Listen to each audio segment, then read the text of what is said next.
Et en fait, quand on est médium, on l'est tous, hein, mais voilà, pour ceux qui pratiquent régulièrement ce canal, au début, c'est comme si vous recevez une radio. Et vous savez pas, vous faites aller un peu le curseur et puis vous arrivez sur une chaîne radio et puis c'est option défunt, hein, pour pas dire option musique. Et puis là, vous captez les défunts. Et après, vous bougez un peu et vous captez les élémentaux.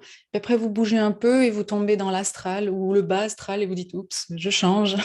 Et c'est un peu comme ça au début, on est un peu maladroit et on ne sait pas qu'est-ce qu'on capte toujours. Mais avec le temps, on commence à savoir que quand on arrive sur option musique, bah, il y a de la musique pop. Bah, quand on arrive dans les défunts, voilà, il y a cette sonorité-là, il y a cette sensibilité-là.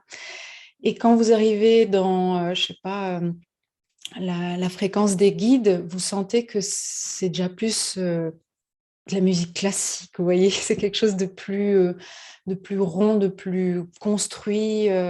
J'adore le pop, hein, mais j'explique des exemples. Donc, avec le temps, ça s'est peaufiné.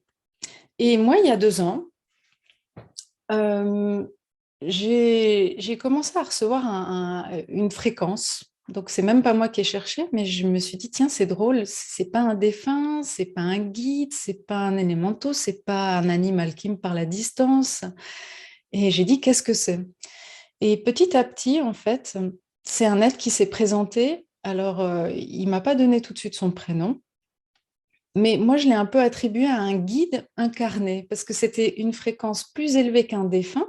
Donc, je sentais que c'était un être qui était plein de sagesse, qui avait vraiment atteint un niveau de conscience plus élevé que la majorité des gens sur Terre, donc quand même plus haut qu'un défunt, mais pas non plus comme un guide. Donc, je l'ai mis dans la catégorie que j'ai inventée, guide incarné.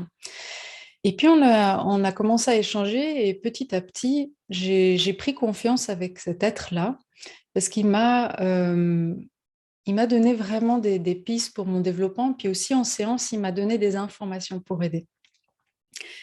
Et une fois, il m'a expliqué qu'en fait, c'était bien un être qui est incarné et qui gravite autour de la Terre. Moi, il faut que vous compreniez que je ne croyais pas aux extraterrestres jusqu'à 2 ans.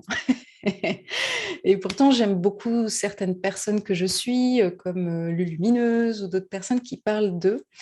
Et j'étais pas du tout ouverte à ça. Mais pas que je trouvais qu'elle disait faux, mais j'ai un peu comme Saint Thomas des fois. Mais bon, j'ai mis ça un peu de côté. Et je crois 2, 3 mois plus tard, j'ai eu une séance avec une femme et elle est venue pour une séance médiumnité avec un défunt. Mais qui c'est qui arrive? Je reçois 2 êtres qui viennent des Pléiades. Les Pléiades, vous allez voir, c'est toute une constellation, c'est une région qui est très connue par les terriens parce que beaucoup de personnes sur Terre sont en contact avec les Pléiadiens. On a une relation assez particulière avec eux. Et moi, je dois faire la séance pour un défunt et j'ai que 2 personnes. Et au début, bah, ils me donnent des informations pour l'aider.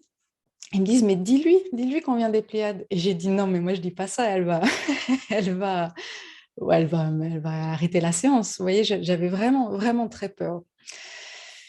Et puis, j'ai vraiment attendu la fin de la séance pour dire, bon, écoutez, les personnes que j'ai en contact, en fait, c'est pas vraiment des guides. Ils me disent de vous dire que c'est des Pléiadiens. Et elle me dit, ah, ben je sais, moi je suis en contact régulièrement avec eux, je suis en train d'écrire un livre sur ma vie avec eux parce que je viens de là-bas. Et j'ai dit, ah bon, ben je suis pas folle. Vous voyez, ça a validé un peu mon ressenti parce que cette première rencontre a pu confirmer que, voilà, il y a vraiment un lien qui est là parce que même si on est médium, on a des doutes. Il ne faut pas croire que quand vous allez voir quelqu'un qui a les canaux intuitifs très ouverts, il est automatiquement, il sait tout, il a confiance en lui. Non, pas forcément, on se remet aussi beaucoup en question. Donc à partir de là, j'ai eu de temps en temps en séance des êtres de différentes planètes, différentes galaxies qui sont venus des fois donner des informations pour les personnes en séance.